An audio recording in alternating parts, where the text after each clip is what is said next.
Welcome back to Nick's Documentaries, where we unearth the stories that time tried to bury. Tonight, we're not asking philosophical questions about the universe or our place in it. We're doing something more tangible, more haunting, more unsettling in its immediacy. We're walking through the streets of cities that no longer exist. Cities that once teemed with life, commerce, culture, ambition, and then fell silent. Not gradually, not through slow decline, but suddenly, catastrophe, mysteriously. Cities abandoned so completely that for centuries, millennia even, no one remembered they existed. Until the jungle gave them back. Until the desert released them. Until archaeologists, armed with new technology and old maps, stumbled upon walls and temples and streets where modern wisdom said nothing should be. And here's what keeps me awake at night. These weren't primitive settlements. These weren't small villages that failed and dispersed. These were metropolises. Sophisticated urban centers with populations in the tens of thousands, sometimes hundreds of thousands, with complex infrastructure, aqueducts, sewage systems, monumental architecture, with art and writing and mathematics and astronomy, with trade networks spanning continents, with everything we associate with advanced civilization. And they vanished, completely, so thoroughly that their own descendants forgot they existed. How does that happen? How does a city with 100,000 people, with massive stone buildings, with generations of accumulated knowledge and culture, simply disappear from human memory? How do we forget entire civilizations? The answer is more disturbing than you might think, because it's not just ancient history. It's a warning, a demonstration of how fragile our own cities are, how tenuous our grip on civilization, how quickly the complex can collapse into nothing. Before we descend into these ghost cities, before we walk their empty streets and try to understand what went wrong, I need you to imagine something. Close your eyes for a moment. Think about your city, the place you live. The buildings, the infrastructure, the millions of people going about their lives. The assumption of permanence. The feeling that this will always be here, that cities are forever. That civilization is a one-way ratchet that only moves forward. Now imagine it empty, abandoned, silent. The buildings crumbling, the streets overgrown with vegetation. No voices, no traffic, no lights, just ruins slowly being reclaimed by nature. And imagine that everyone who knew this city existed has died. Their children have died. Their grandchildren have died. Generations pass, and the memory fades. Until finally, centuries or millennia from now, no one remembers your city was ever here at all. It's happened before, many times, to cities that thought they were permanent, to civilizations that believed they were invincible, to peoples who assumed their culture would endure forever, and it could happen again. To us, to our cities, in ways we can't predict or prevent. If you're drawn to these stories of rise and fall, these investigations into how the mighty collapse and the great are forgotten, subscribe to Nick's Documentaries. We're building a community of people who understand that history doesn't just inform the present, it haunts it. That the past isn't dead, it's not even past. It's still here, buried beneath our feet, waiting to teach us lessons we desperately need to learn. Turn off the lights, let the darkness settle around you, and follow me into the ruins of civilizations that thought they would last forever.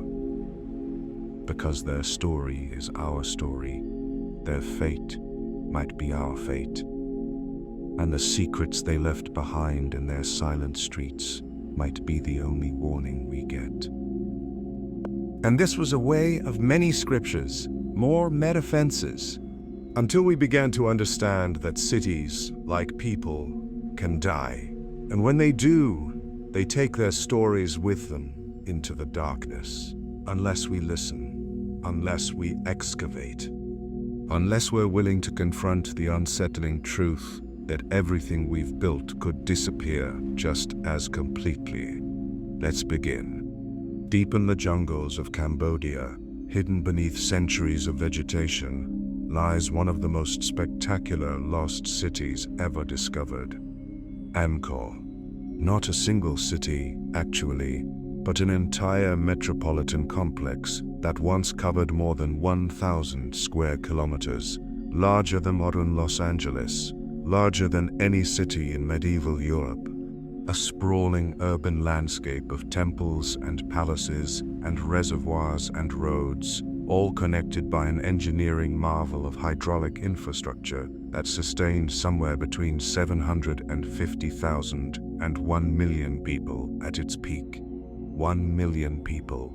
In the 12th century, when London had 18,000, when Paris had 25,000, when most of Europe was rural farmland dotted with small towns, Angkor was the capital of the Khmer Empire, one of the most powerful states in Southeast Asia. For 500 years, from the 9th to the 15th century, it was the center of a civilization that controlled much of modern Cambodia, Thailand, Laos, and Vietnam. Its temples, Angkor Wat, Bayon, Ta Prohm, were architectural wonders. Its kings styled themselves as god-kings, earthly manifestations of Hindu deities. Its culture produced sophisticated art, literature, and philosophy. And then, sometime in the 15th century, it fell. The court abandoned the city, the population dispersed, the temples were left to the jungle, and within a few generations, Angkor was forgotten. Not by everyone. Local people knew the temples existed. Buddhist monks maintained some of them as pilgrimage sites. But the knowledge of what Angkor had been, a vast metropolis, the heart of an empire, that was lost. By the time European explorers arrived in the 19th century, the jungle had reclaimed most of it. Massive tree roots wrapped around stone walls. Vegetation covered entire structures. Buildings that had taken decades to construct were being slowly torn apart by the forest. Henri Mouhot, a French naturalist, is often credited with discovering Angkor in 1860, though this is Eurocentric nonsense. The temples were never truly lost to local populations. But Mouhot's writings brought Angkor to Western attention, and soon archaeologists descended on the site, beginning the long process of excavation and reconstruction that continues to this day. What they found was staggering. A city built on a scale that shouldn't have been possible in medieval Southeast Asia. Angkor Wat alone, just one temple in the complex, is the largest religious monument in the world. Its central tower rises 65 meters above the ground. Its outer wall is 3.6 kilometers long. The entire complex covers 162.6 hectares.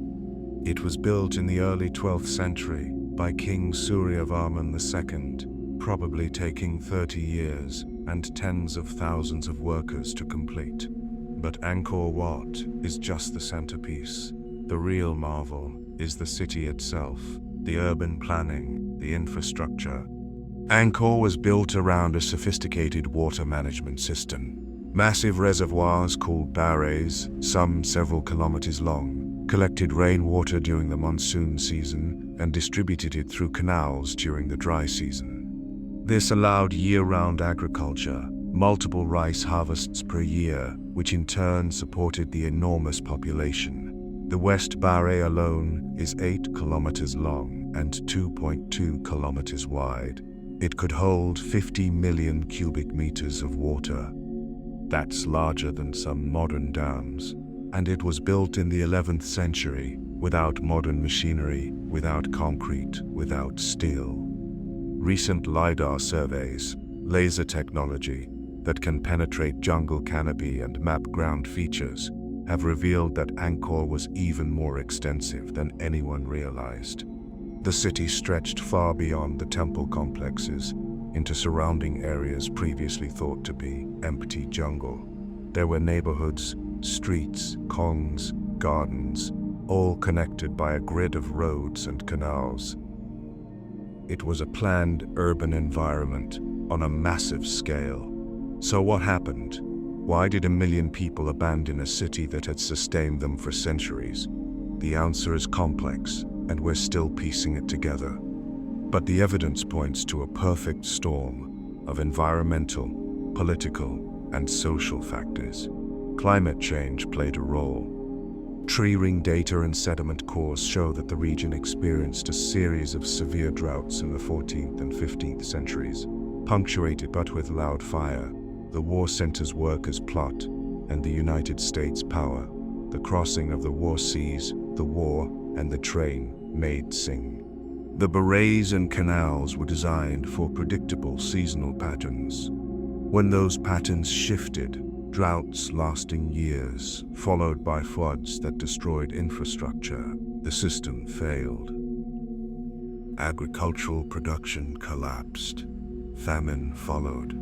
The population, which had grown to unsustainable levels during the good years, couldn't be fed. People began to leave, seeking better conditions elsewhere. Political instability compounded the crisis. The Khmer Empire was under pressure from Thai kingdoms to the west. Angkor was sacked by Oghaya forces in 1431, though the city had already been in decline for decades before this. The royal court moved to Phnom Penh, closer to trade routes and further from Thai threats. And there's evidence of social upheaval. The God-King ideology that had sustained Khmer authority was giving way to Theravada Buddhism, which emphasized individual spiritual development rather than divine monarchy. The temple complexes that had been the focus of the city, massive building projects that demonstrated royal power, were no longer central to the culture. Resources that had gone into maintaining Angkor were redirected elsewhere. But here's what haunts me about Angkor's fall. It was preventable. The city didn't fall to invaders who destroyed it. It wasn't buried by a volcano or wiped out by plague. It fell because the complex systems that sustained it failed. Because environmental conditions changed and the city couldn't adapt. Because the social and political structures that had organized hundreds of thousands of people collapsed when the going got tough.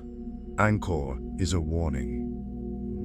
A demonstration of how even the most sophisticated urban civilization can fail when environmental, political, and social stresses align. The Khmer knew how to build cities. They knew hydraulic engineering. They had centuries of accumulated knowledge, and it wasn't enough.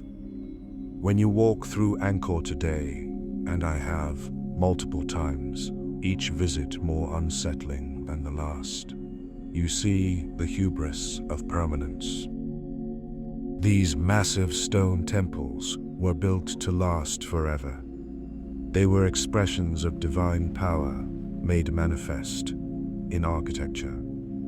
They were supposed to be eternal. And they are, in a sense. The stones remain, the carvings endure.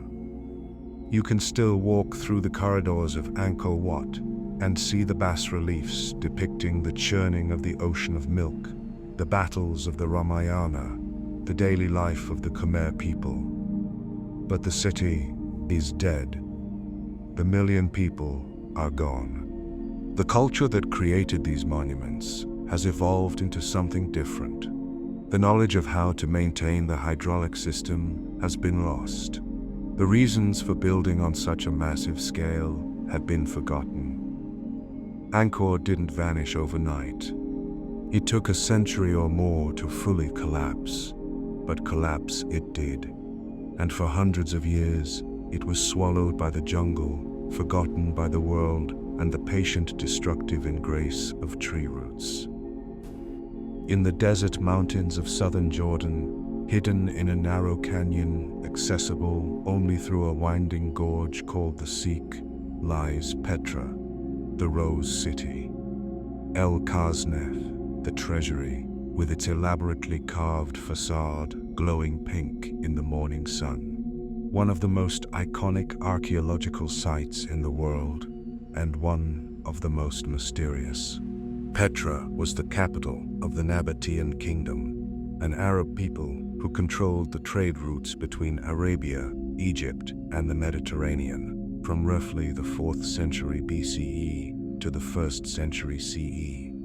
They were middlemen, facilitating the movement of incense, spices, silk, and other luxury goods across the ancient world, and they grew fabulously wealthy doing it. The city they built reflects that wealth. Petra isn't just impressive, it's audacious. The Nabateans didn't build their city, they carved it directly into the sandstone cliffs. Temples, tombs, houses, all chiseled out of the living rock.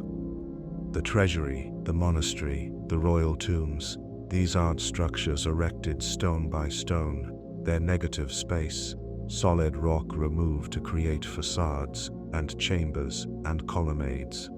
The engineering is staggering. The treasury stands 40 meters tall, with intricate Hellenistic details carved with precision into the cliff face. The monastery is even larger, 50 meters wide, 45 meters tall, reached by climbing 800 rock-cut steps. And these are just the most famous monuments.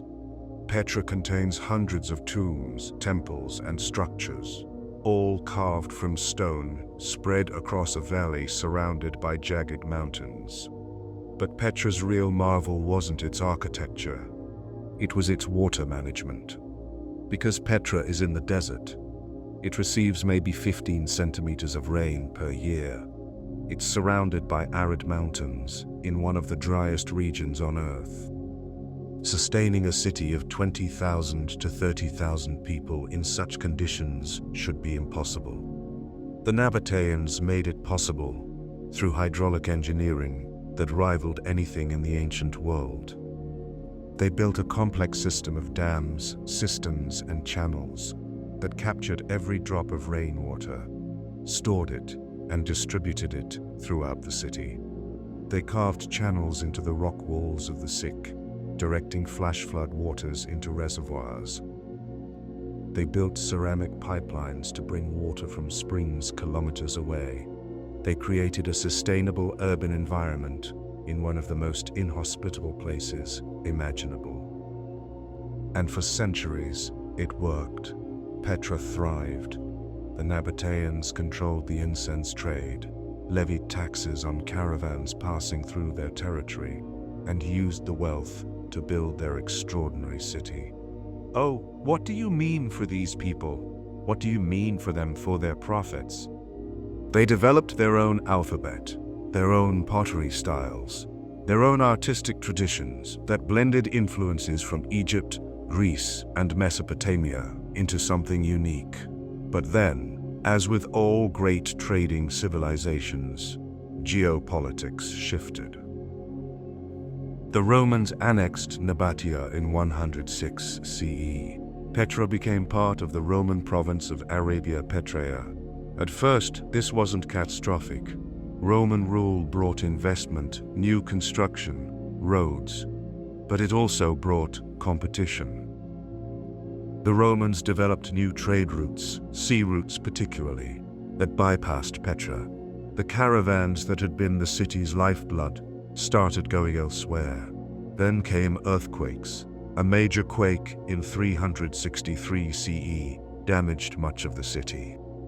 Another in 551 CE was even worse. The infrastructure that had kept Petra livable, the water systems, the buildings, the carved facades, was severely damaged. Repairs would have been expensive, and Petra's economy was already in decline. There wasn't the wealth or the will to rebuild. By the 7th century, when Islamic armies swept through the region, Petra was already a shadow of its former self. The city wasn't destroyed by conquest, it simply faded away. People left. The water systems fell into disrepair. The desert reclaimed what the Nabateans had carved from it. For over 1,000 years, Petra was known only to local Bedouin tribes, who used some of the tombs as dwellings and told stories of jinn haunting the ruins. European knowledge of Petra came from ancient texts. Strabo, Pliny the Elder, others mentioned it, but no one in the West knew where it was or if it still existed.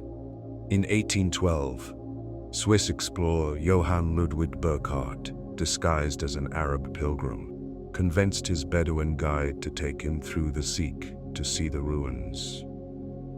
What he found astounded him: a lost city of unimaginable scale and beauty, preserved by the desert's dry air, hidden from the world for over a millennium. But even after its rediscovery, Petra remained largely unstudied for decades. It was remote, difficult to access, in Ottoman territory that was politically unstable. Not until the 20th century did systematic archaeological work begin. And what researchers found challenged assumptions about the ancient world.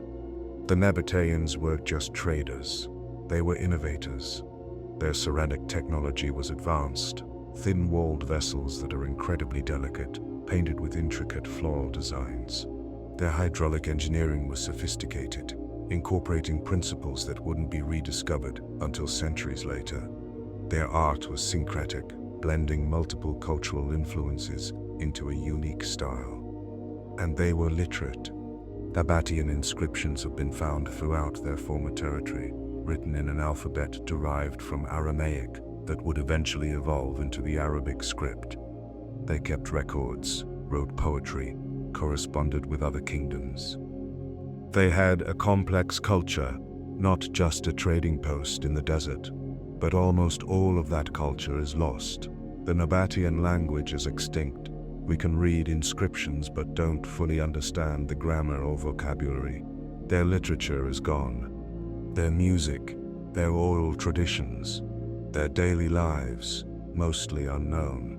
What remains are the stones, the carved facades, the water channels, the physical infrastructure of a civilization whose cultural and intellectual life has almost entirely vanished. When you stand in front of the treasury, looking up at those impossibly ornate columns and pediments carved from solid rock, you're looking at a monument to a people we barely know. A civilization that was powerful and sophisticated and innovative, and that left almost no record of itself beyond its architecture. Petra is a different kind of lost city than Angkor. It wasn't forgotten because of catastrophic collapse. It was forgotten because it slowly became irrelevant. The trade routes shifted, the economy declined, the earthquakes damaged what was left, and eventually the city just emptied out. Not with drama or tragedy, but with quiet inevitability. And that might be the most unsettling lesson of Petra. Cities don't always fall spectacularly. Sometimes they just fade away, become less important, less populated, less maintained, until one day the last person leaves and the desert moves in. Let me tell you about a city that challenges everything you think you know about pre-Columbian North America.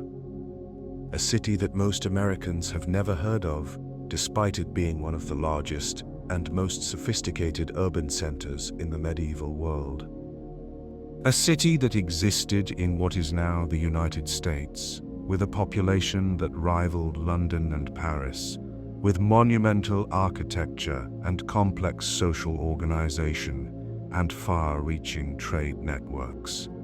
Cahokia, located in southern Illinois, across the Mississippi River from modern St. Louis.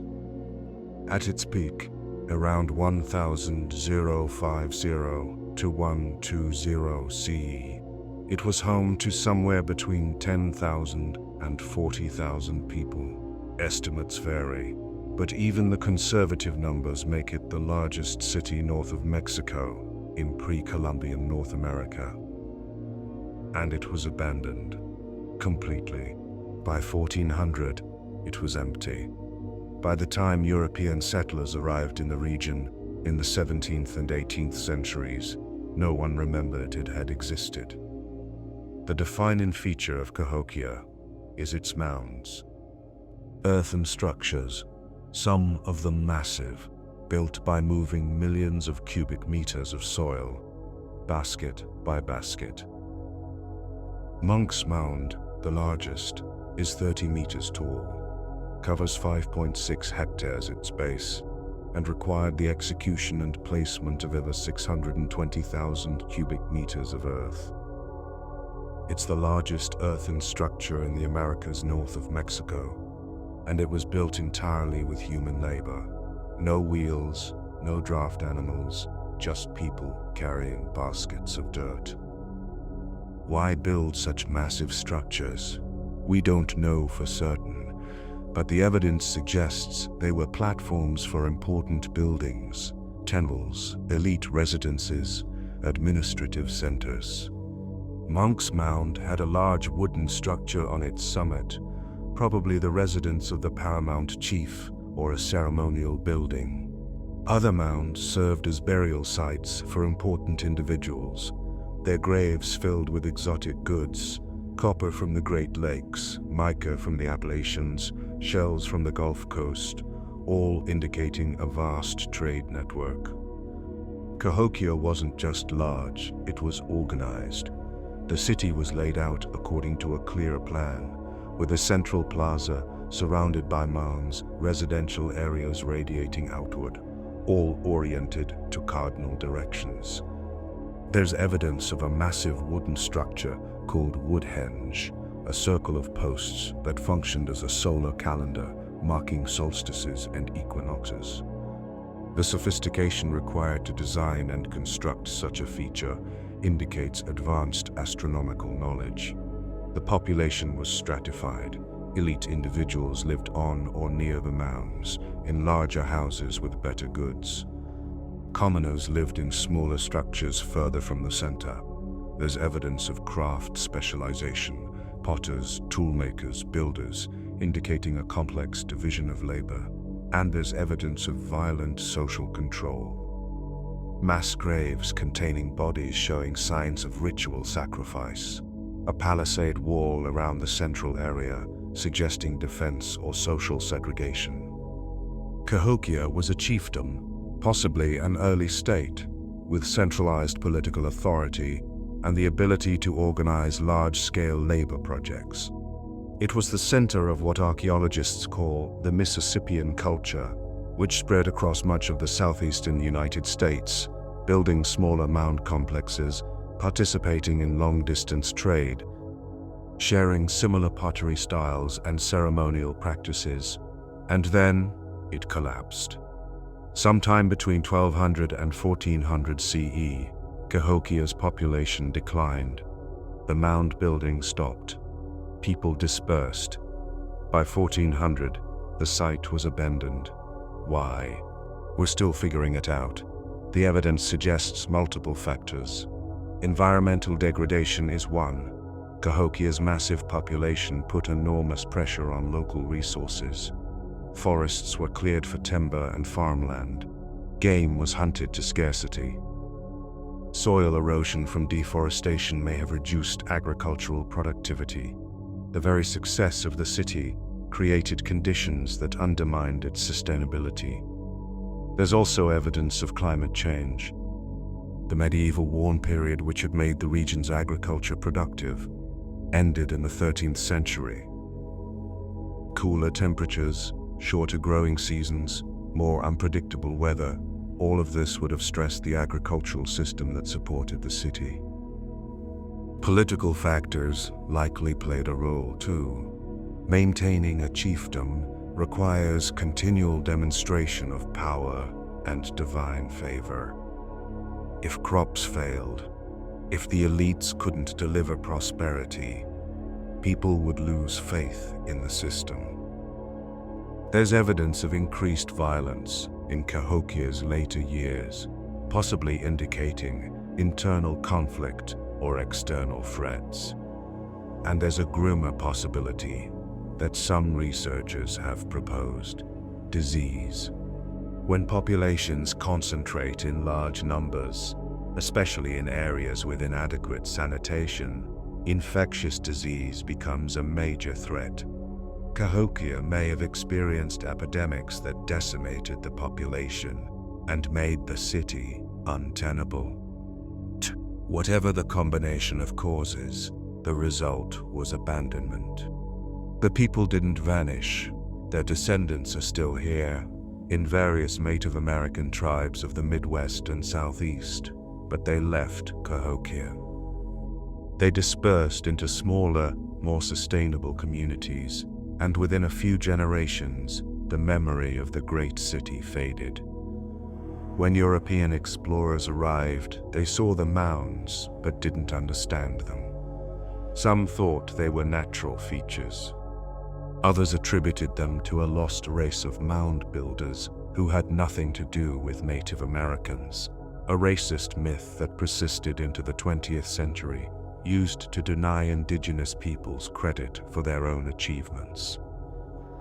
It wasn't until the 20th century that serious archaeological work at Cahokia began revealing the true scale and sophistication of the site, and even now, most Americans don't know it exists. There's no Cahokia in popular consciousness, the way there's a Machu Picchu or Angkor Wat. It's a lost city in plain sight, a metropolis that America forgot, because acknowledging it would complicate the narrative of pre-Columbian North America as sparsely populated wilderness, waiting for European civilization. But Cahokia was civilization. It was urban life, social hierarchy, monumental architecture, art, trade, astronomy, agriculture. It was everything we associate with advanced society, and it fell. Not to conquest, not to disease brought by Europeans, but to internal and environmental pressures that made the city unsustainable. Walking through Cahokia today, and the site is open to visitors, preserved as a state historic site and UNESCO World Heritage Site, is eerie. The mounds remain, grass-covered hills rising from the flat Illinois landscape, but the buildings are gone. The palisades are gone. The thousands of people are gone. It's quiet, peaceful, and haunting in its emptiness.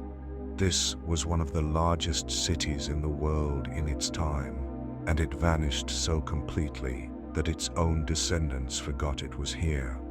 That's not ancient history. That's a warning, a demonstration that cities, no matter how large or sophisticated, can empty out and be forgotten within a few generations. Cahokia fell before Europeans arrived, which means it fell for reasons that had nothing to do with conquest or colonialism. It fell because the systems that sustained it, environmental, agricultural, political, social, failed. And that can happen to any city, including ours. In the Indus Valley, in what is now Pakistan, lie the ruins of one of the most sophisticated and mysterious cities of the ancient world, Mohenjo-Daro. Built around 2500 BCE, contemporary with the Egyptian Old Kingdom and Sumerian city-states, it was one of the largest cities of the Indus Valley civilization, with a population estimated at 40,000 or more. What makes Mohenjo-Daro extraordinary isn't just its age or size, it's its sophistication.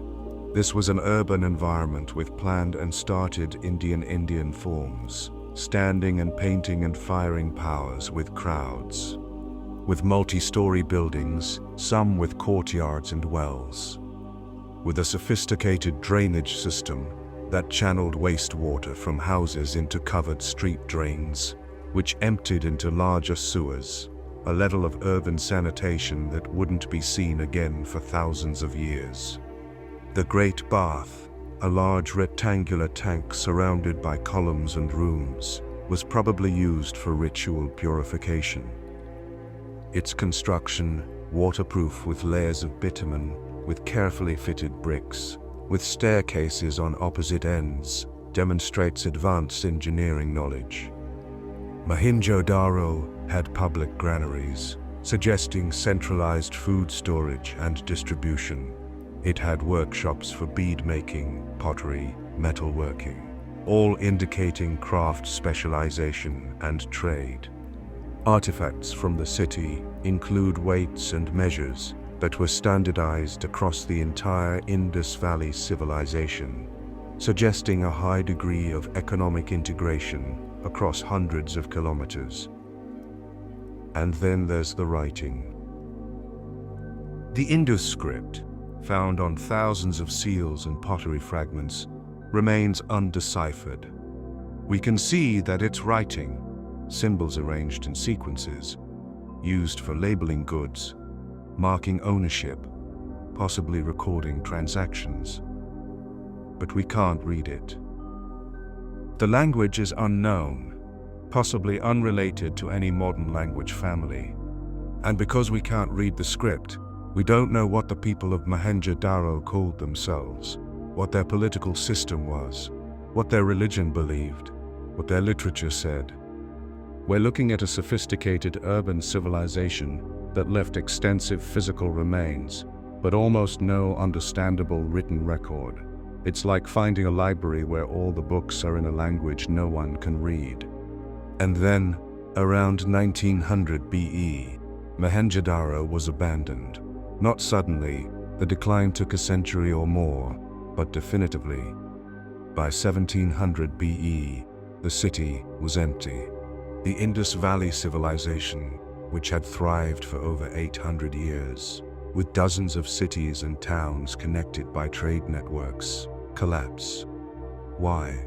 This is one of archaeology's great mysteries, and we still don't have a definitive answer. Climate change is a leading theory. Evidence from ancient riverbeds, sediment cores, and agricultural remains suggests that the monsoon patterns that had made the Indus Valley agriculturally productive shifted. Droughts became more common. Rivers changed course. The Gagahakra River, which may have been a major waterway during the Indus Valley civilization's heyday, dried up or became seasonal. Agricultural productivity declined. Cities that depended on reliable river water and predictable rainfall couldn't sustain themselves. There's also evidence of floods. Some layers at Mohenjo-daro show flood damage, suggesting that the city experienced periodic inundations. If river patterns became more erratic, less predictable floods, more destructive when they came, this would have disrupted both agriculture and urban infrastructure.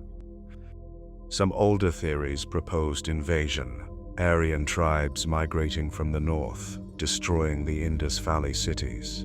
But there's no archaeological evidence for this, no signs of widespread warfare, no burned buildings, no mass graves.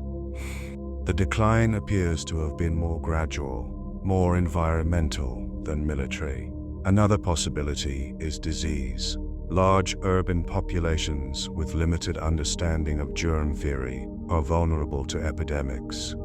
If Mohenjo-daro experienced outbreaks of infectious disease, mortality could have been high enough to trigger abandonment. Or perhaps it was economic.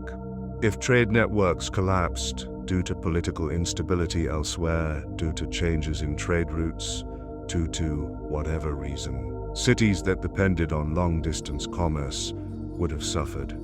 Mohenjo-daro may have been part of an interconnected economic system that failed when critical nodes collapsed. The truth is probably a combination of factors: environmental stress reducing agricultural productivity, economic disruption affecting trade, social and political changes making the centralized urban model less viable, and eventually, people voting with their feet, leaving the cities for smaller, more dispersed, more sustainable communities. The descendants of the Indus Valley people didn't vanish. They're still here, in the populations of modern Pakistan and India, but they abandoned the cities. They stopped building the massive public structures. They stopped writing, or at least, they stopped writing in the Indus script on durable materials. The knowledge of how to maintain the sophisticated urban systems was lost. By the time Indo-Aryan speakers arrived in the region, around 1500 BC, Mohenjo-daro was already abandoned, already being buried inside, he said, "I speak with a sign of terrible scripture, and cut for the writing of the best."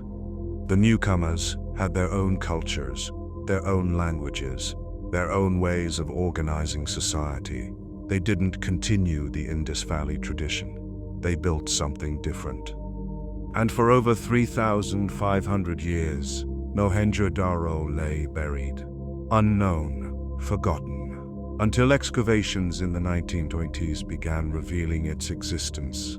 What we're seeing at Mohenjo-daro is a civilization that achieved remarkable things: urban planning, sanitation, standardization, trade, and then lost all of it. Not because they were conquered by a more advanced culture, but because the environmental and economic conditions that had supported their way of life changed, and they couldn't adapt quickly enough. The haunting thing about Mohenjo-daro is the silence. We can walk through the streets, see the houses, examine the drainage systems, study the artifacts, but we can't hear their voices. We don't know their stories. We don't know their gods, their kings, their poets, their fears, their hopes. The writing they left behind is mute, a language that died when the cities were abandoned. This is what it means for a civilization to be truly lost. Not just the physical city, but the culture, the knowledge, the entire way of understanding the world, all of it gone, leaving only bricks and pottery and undecipherable symbols. Let's go further back, to the very dawn of urban life, to a settlement that challenges our understanding of when and how cities began. Çatalhöyük, in south-central Turkey, occupied from approximately 7500 BCE to 6400 BCE. That's over 9,000 years ago, before writing, before the wheel, before bronze, before anything we associate with civilization. And yet, Çatalhöyük was urban. It had a population of 5,000 to 10,000 people living in close proximity, in densely packed mud brick houses that literally shared walls, with no streets between them. To enter your house, you climbed onto the roof and descended through a hole with a ladder. Your neighbor's roof was your walkway. The settlement covered 13 hectares.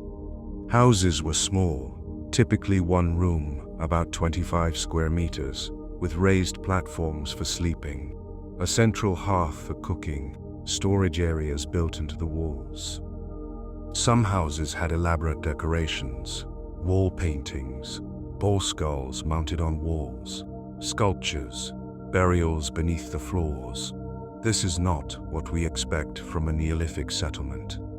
The conventional narrative is that humans were hunter-gatherers who gradually adopted agriculture, lived in small villages, and eventually, after thousands of years of cultural evolution, developed cities. But Çatalhöyük doesn't fit that narrative. It's urban from the start, dense, organized, with evidence of craft specialization, long-distance trade, complex ritual practices. The people of Catalhuyuk were farmers, growing wheat and barley, raising sheep and cattle. But they were also hunters. Animal bones from wild species make up a significant portion of the refuse. They made pottery, wove textiles, produced obsidian tools, and they traded. Obsidian from Catalhuyuk has been found hundreds of kilometers away, indicating participation in regional exchange networks. But what's most fascinating is the social organization. Catalhuyuk shows remarkably little evidence of social hierarchy. Houses are similar in size and construction. Burials show some differentiation in grave goods, but nothing like the extreme wealth disparities seen in later civilizations. There's no evidence of a ruling class, no palaces, no monumental architecture that would indicate centralized authority. But a similar power in hierarchy is just destructive. Rage facts. This was an egalitarian urban society. People lived closely together, cooperated on construction and agriculture, shared resources, and managed to do so for over 1,000 years without developing the hierarchical structures we associate with cities. And then, around 6,400 BCE, Catalhuyuk was abandoned. People left. The settlement was never reoccupied. For over 8,000 years, it lay buried under sediment, its existence forgotten. Why did it end? We don't know. There's no evidence of violence, no signs of environmental catastrophe, no obvious external threat. The abandonment appears to have been gradual, with fewer houses occupied over time, until finally the last residents left. One theory is that the densely packed roof-entry architecture became unsustainable as the settlement grew. Fire was a constant threat. With hearths in every house and wooden roof timbers, fires could spread rapidly. Disease would have been a problem too, with people living in such close quarters. Perhaps the social organization that had worked for a smaller population couldn't scale up, or perhaps environmental changes made the location less attractive. Soil depletion, water source changes, deforestation, all of these could have gradually made life at Catalhuyuk more difficult. Whatever the reason, the settlement was abandoned and the people dispersed. They didn't vanish. Their descendants continued living in the region, in smaller settlements, carrying forward some cultural traditions while abandoning others. Catalhuyuk is important because it demonstrates that urban life is older and more varied than we thought. That cities don't always look like Mesopotamian city-states or Roman metropolises.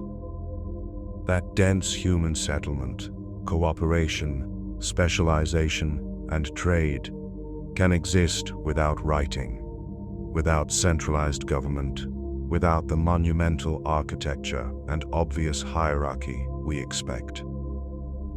But it also demonstrates that even these early experiments in urban living were fragile.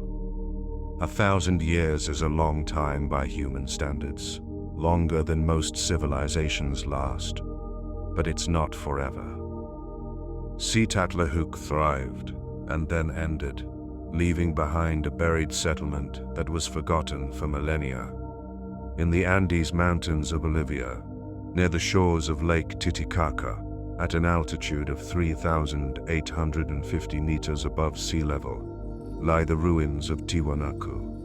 This was the capital of a civilization that dominated the southern Andes from roughly 300 to 1000 CE, controlling territory across modern Bolivia, Peru, and Chile.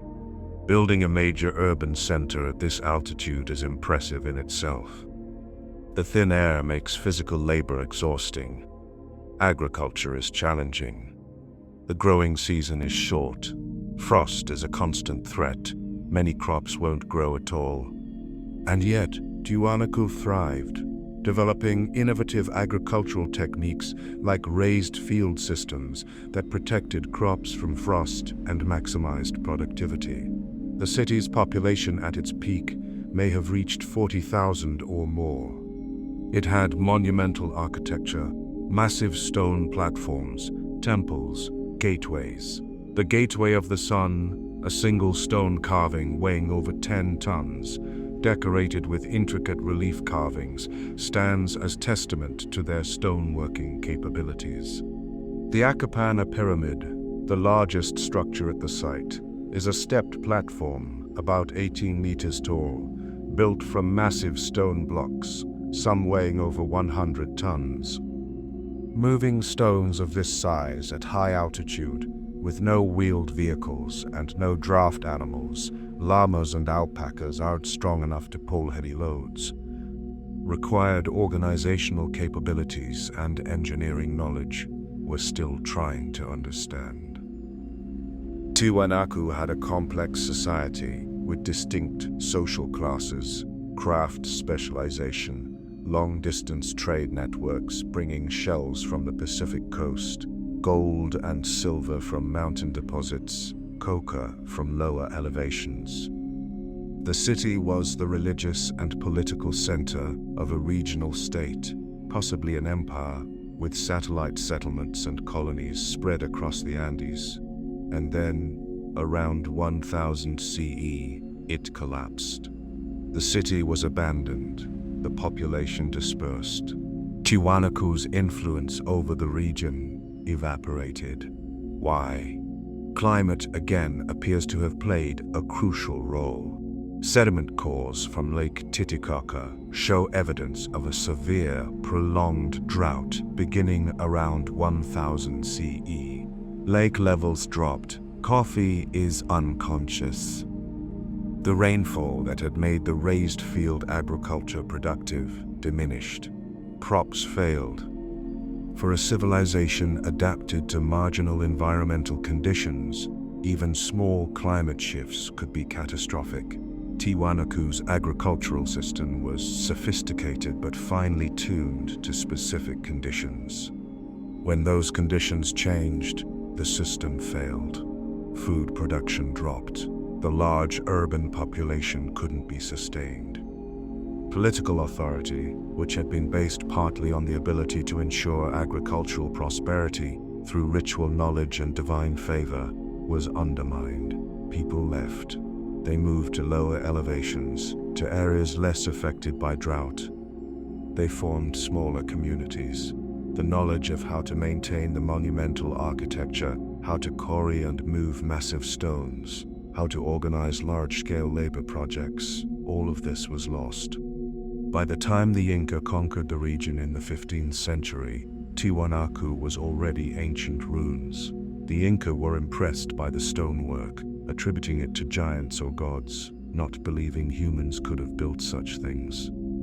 They incorporated some Tiwanaku stones into their own constructions, but didn't understand the civilization that had created them. Spanish chroniclers, arriving in the 16th century, recorded local legends about Tiwanaku, but had no historical knowledge of who built it or when. For centuries, it was a mystery. Massive ruins at high altitude, clearly the work of an advanced civilization, but with no written records, no clear connection to known historical peoples. Archaeological work in the 20th century gradually pieced together Tiwanaku's story. Carbon dating, stratigraphic analysis, artifact studies, all slowly revealing the timeline and nature of the civilization, but much remains unknown. The Tiwanaku had no writing system we've discovered. We don't know what they called themselves. We don't know their language. It may have been an ancestor of Aymara, spoken in the region today, but this is speculative. What we do know is that they built a thriving civilization in one of the most challenging environments on Earth, sustained it for 700 years, and then lost it all when environmental conditions shifted Montanari's multi-civilization.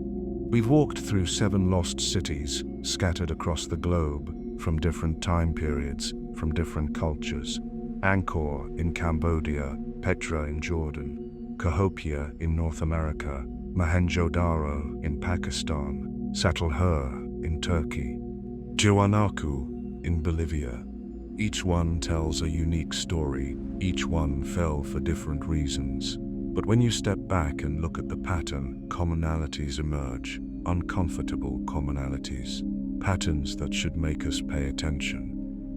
Because these aren't just historical curiosities, they're warnings. First, environmental vulnerability. Almost every lost city we've discussed fell partly due to environmental changes. Climate shifts, droughts, floods, changing river patterns. Deforestation, soil erosion. The cities weren't destroyed by external forces. They were undermined by changes in the natural systems they depended on. This is crucial. These weren't primitive peoples who didn't understand their environment. The Khmer built sophisticated hydraulic systems. The Nabateans engineered water collection in the desert. The Cahokians managed large-scale agriculture. The Indus Valley people had advanced urban planning. Tiwanaku developed frost-resistant farming. They were smart. They were innovative. They were adapting to their environments in sophisticated ways. And it wasn't enough. When conditions changed beyond a certain threshold, when the climate shifted in ways they couldn't predict or control, their systems failed. Second, complexity as vulnerability. The more complex a system, the more ways it can fail. Angkor's elaborate water management was a marvel, until droughts and floods exceeded its design parameters. Petra's dependence on specific trade routes was profitable, until those routes shifted. Mohenjo-Daro's integration into regional trade networks was beneficial, until those networks collapsed. Complexity isn't inherently bad. It's what allows large populations to be sustained, what enables specialization and innovation. But it creates dependencies. It creates single points of failure. It makes systems brittle in ways that simpler systems are not. Third, the speed of forgetting.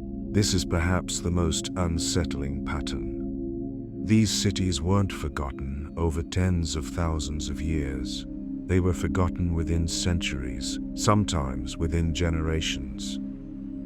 Angkor was abandoned in the 15th century and largely forgotten by the 19th. 400 years from thriving metropolis to jungle-covered mystery. Cahokia was abandoned around 1400 CE. By the time Europeans arrived 2 or 3 centuries later, no one remembered a great city had been there. The knowledge was lost in less than 300 years. Mohenjo-Daro was abandoned around 1900 BCE. Its writing system was undecipherable. Its culture was gone. Everything that made the Indus Valley civilization distinctive had vanished within a few hundred years of the city's collapse. This is terrifying when you think about it. Sophisticated civilizations with writing, with monumental architecture, with accumulated knowledge spanning centuries, they can be forgotten within a few generations of collapse. Why?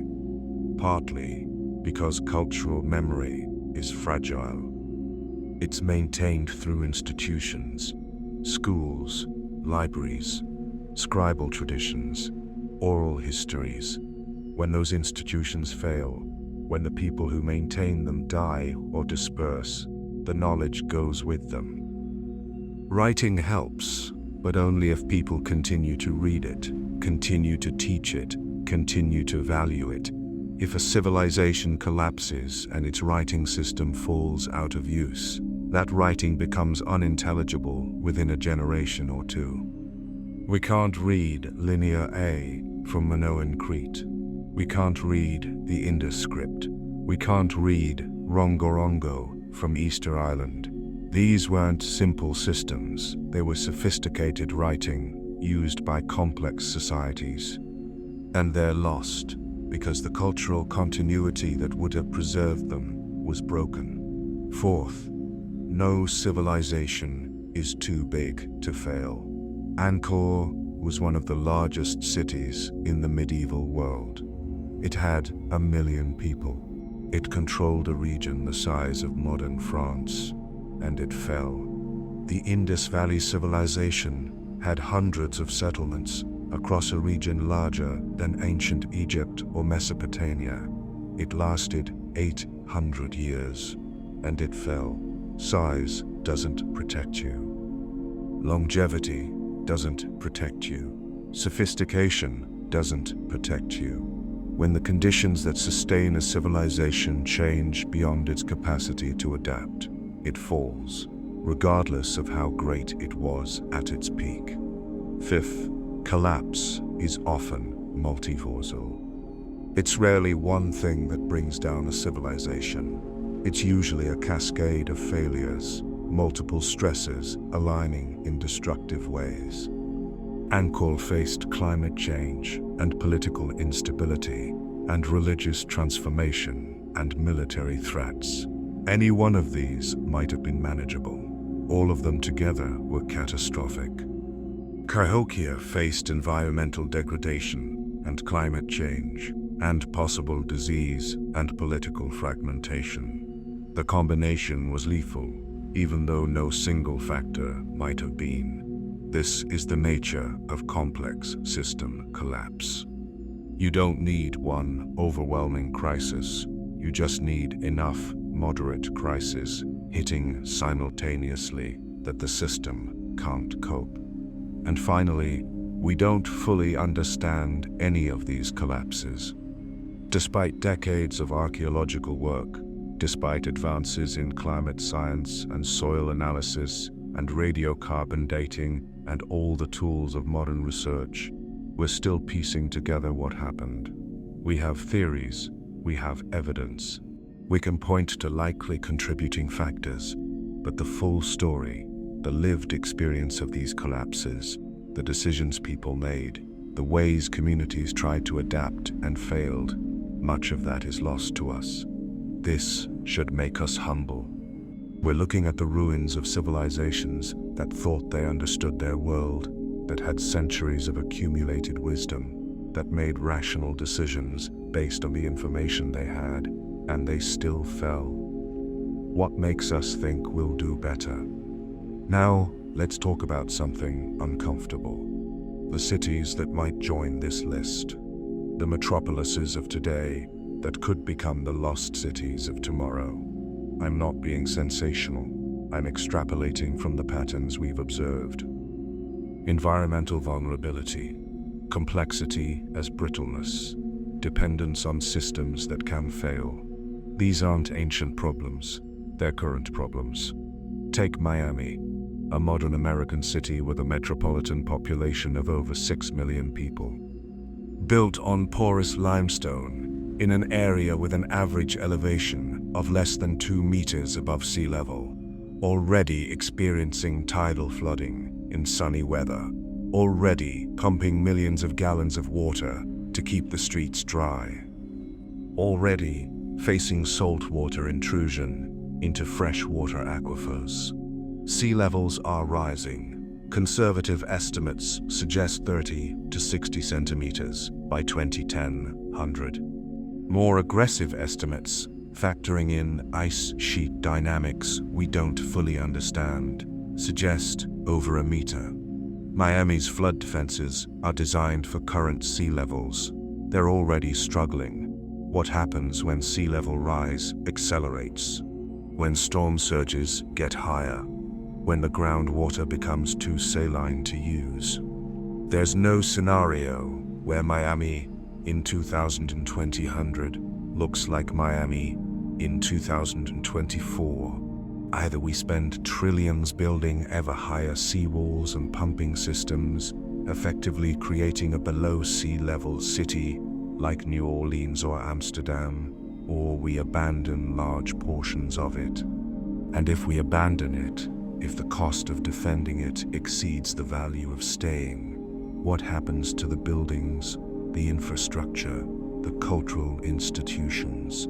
They become ruins, slowly flooded, gradually degraded by salt water, eventually reclaimed by the ocean. And in a few hundred years, if our civilization has experienced its own disruptions, future archaeologists might explore the submerged remains of Miami the way we explore submerged Bronze Age settlements in the Mediterranean. Or consider cities dependent on aquifers that are depleting faster than they recharge.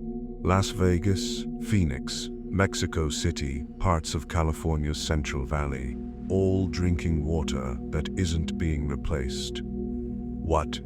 These aren't sustainable on current trajectories. When the aquifers run dry, either the cities shrink dramatically or they find new water sources at great expense.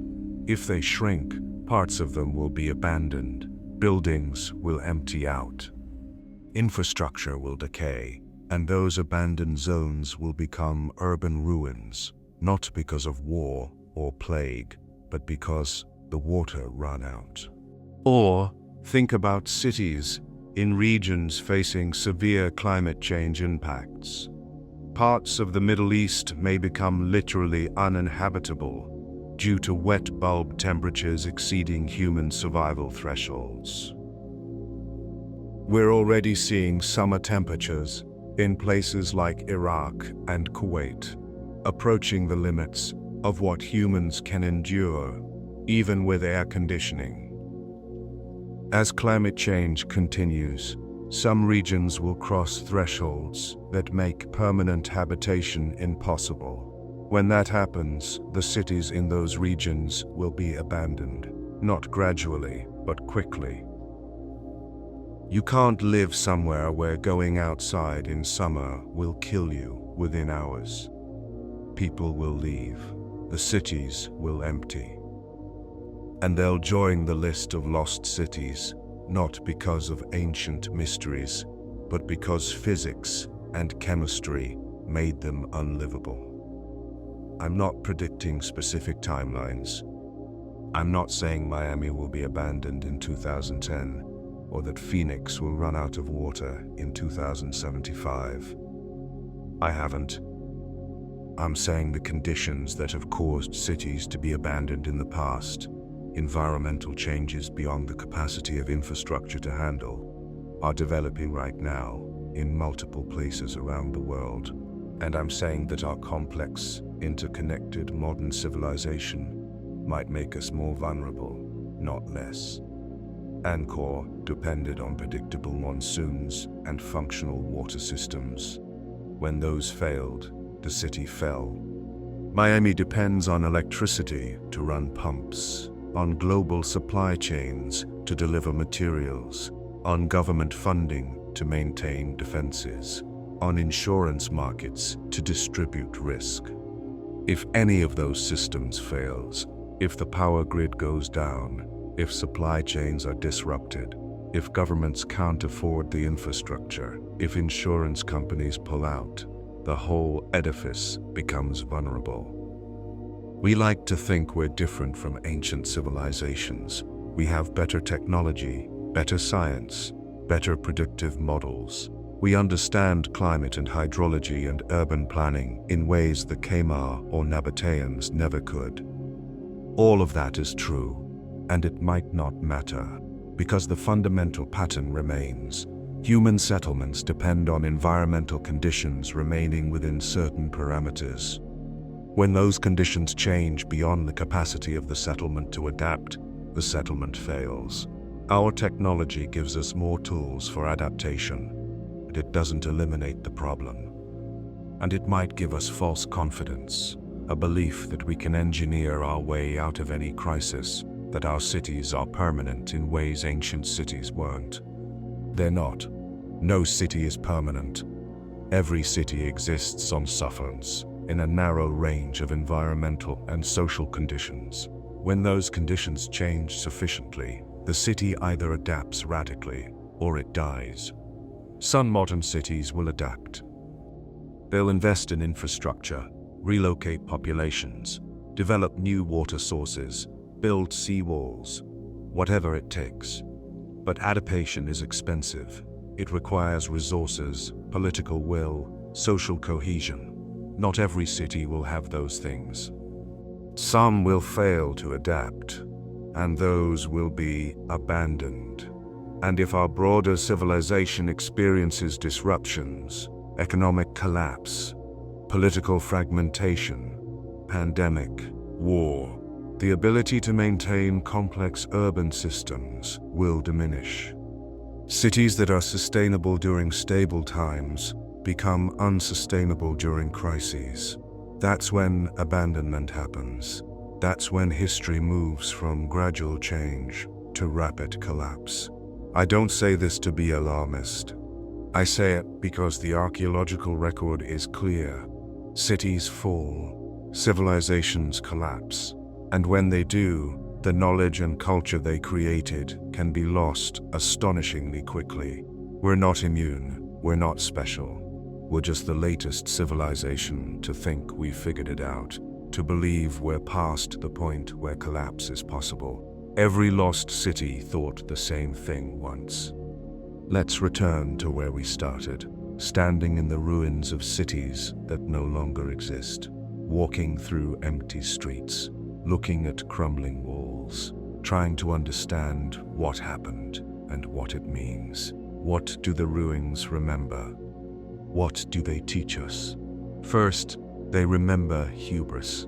Every lost city was built by people who thought they were creating something permanent. The Khmer kings who built Angkor didn't construct those massive temples thinking they'd be abandoned and swallowed by jungle within a few centuries. They built for eternity. They built to demonstrate divine power made manifest in stone. The Nabateans who carved Petra from living rock didn't think their city would be forgotten, that travelers would pass through the sick and marvel at architecture whose builders were unknown. They built to last forever. Mohenjo-daro, Cahokia, Tiwanaku, all of them built with an assumption of continuity, that their children would live there, that their grandchildren would maintain the traditions, that the city would endure. And for a while, it did. Angkor stood for 5 centuries, Mohenjo-daro for 8, Çatalhöyük for over a millennium. These aren't failures by human standards. These are remarkable successes. But they ended, and when they ended, they demonstrated that permanence is an illusion, that cities are temporary, that everything we build is provisional. This isn't nihilism, it's realism. Recognizing that nothing lasts forever doesn't mean nothing matters. It means we should value what we have while we have it, maintain it carefully, adapt it thoughtfully, and not assume it will endure without effort. Second, the ruins remember resilience. Because here's what didn't collapse: humanity. The cities fell, the civilizations transformed, the cultures evolved, but the people survived. The descendants of Angkor are still in Cambodia. The descendants of the Nabateans are still in Jordan. The descendants of Cahokia are still in North America. The descendants of the Indus Valley people are still in Pakistan and India. They're not living the same way. They're not building the same structures. They're not practicing the same religions or speaking the same languages. But they're here. They endured. They adapted. When Angkor fell, people didn't give up and die. They moved. They found new ways to live. They carried forward what they could: stories, skills, values, and let go of what they couldn't sustain. They rebuilt in new forms. This is the human superpower: adaptability. We're not the strongest species. We're not the fastest. We don't have natural weapons or armor, but we can adapt. We can change our behaviors, our technologies, our social organizations, our diets, our habitats. We can survive almost anything by being flexible. Cities, by contrast, are inflexible. They're massive investments in specific locations, using specific technologies for specific purposes. They can't easily move or transform. When conditions change, cities struggle to adapt. But people can leave the cities. They can start over. They can survive. Third, the ruins remember complexity. Walking through Angkor or Mohenjo-daro or Cahokia, you see evidence of sophisticated planning, advanced engineering, organizational capabilities that required thousands of people working toward common goals.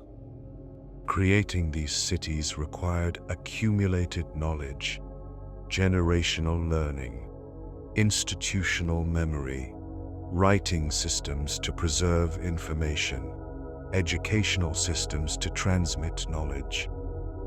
Specialized roles: architects, engineers, astronomers, administrators, who could dedicate their lives to mastering specific domains. All of that complexity was fragile. When the cities fell, much of the specialized knowledge was lost. The Indus script became unreadable. The techniques for moving 100-ton stones at Tiahuanacu were forgotten. The hydraulic engineering of Angkor degraded beyond recovery. This is the tragedy of collapse. It's not just buildings that are lost, but knowledge. Centuries of accumulated wisdom can vanish within a generation if it's not written down, if it's not actively preserved, if the institutions that maintain it fail. We think of knowledge as cumulative, always building on what came before. But history shows that's not always true. Knowledge can be lost, skills can be forgotten, understanding can be replaced by legends and myths. The ruins remember what we've forgotten. They stand as monuments to capabilities we no longer possess, to knowledge we've had to rediscover, to achievements we struggle to replicate. Fourth, the ruins remember scale.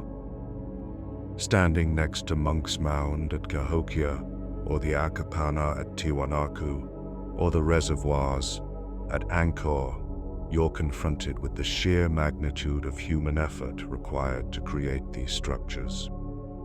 Millions of hours of labor, thousands of workers organized over decades, resources gathered from across regions, all coordinated toward creating something monumental. This wasn't just building, this was social organization on a massive scale. It required hierarchy, authority, motivation, whether through religion, coercion, social obligation, or some combination. Creating monuments is easy when you have modern equipment. Moving 100 tons with a crane is routine. Moving it with human muscle is extraordinary. The ruins remember how much humans can achieve when organized toward a common purpose. They're testaments to collective effort, to the power of coordination, to what's possible when thousands of people work together. But they also remember the cost. The social systems that organized this labor were often hierarchical and coercive. The monuments were built partly on the backs of commoners providing labor to elites. The grandeur came at a price. Fifth, and most importantly, the ruins remember that nothing is inevitable. The cities fell, but they didn't have to fall in the specific ways they did. Different decisions could have led to different outcomes. If Angkor's kings had adapted their water management to changing climate conditions earlier, the city might have survived longer. If Cahokia's leaders had implemented resource conservation before environmental degradation became critical, collapse might have been avoided. We'll never know. History isn't a laboratory where we can test counterfactuals. But the ruins suggest that human choices matter. that civilizations aren't doomed by deterministic forces, but shaped by the decisions made by people trying to navigate challenging circumstances. Sometimes those decisions work, sometimes they don't. Sometimes the challenges are too great, and no decision would have prevented collapse. But agency exists, choice exists, the ability to adapt, to change course, to try something different, that's always present. Until it's not. Until the crisis has progressed too far. Until the options have narrowed too much. Until collapse is inevitable, regardless of what anyone does. The ruins mark that moment when possibilities closed, when the city's fate was sealed, when nothing could prevent abandonment. And they stand as warnings. Don't wait too long. Don't assume you have infinite time to adapt. Don't believe that your city, your civilization, is too important to fail, because it's not. No city is. History has demonstrated that over and over. The ruins prove it. We've walked through the ruins of 7 lost cities. Angkor, Petra, Cahokia, Mohenjo-Daro, Çatalhöyük, Tiwanaku, and limpings of tempests in its time, each one home to thousands of people living complex lives. What do we take from this journey? What lessons do these ghost cities offer? First, respect for what was. These weren't primitive peoples who failed because they lacked knowledge. These were sophisticated civilizations with impressive achievements. They understood their environments. They developed technologies appropriate to their contexts. They created art and culture and knowledge systems that functioned for centuries. They failed not because they were stupid or backward, but because conditions changed in ways they couldn't predict or control. That could happen to us. That will happen to us, eventually, if we don't adapt. Second, humility about what we know. Despite all our archaeology, all our carbon dating and ground-penetrating radar and satellite imagery, we still don't fully understand these collapses. We have theories, we have evidence, but the complete picture eludes us. If we can't fully understand collapses that happened centuries or millennia ago, how confident should we be in our predictions about the future? How certain can we be that our cities will endure, that our civilization is sustainable, that we've solved the problems that brought down previous societies? We should be less confident, more humble, more willing to question our assumptions and consider uncomfortable possibilities. Third, urgency about what we're doing. The pattern is clear. Environmental changes beyond a society's capacity to adapt lead to collapse. We are creating environmental changes right now. Climate change, biodiversity loss, soil degradation, water depletion, at a scale and speed unprecedented in human history. The cities of the past fell because monsoons shifted, or droughts lasted too long, or rivers changed course. These were natural climate variations, and they were enough to bring down civilizations. We're causing climate change, deliberately, through our emissions, our land use, our consumption, and we're doing it faster than any natural variation these civilizations faced. If natural climate variation could destroy Angkor and Tiwanaku and the Indus Valley civilization, what will anthropogenic climate change do to our cities?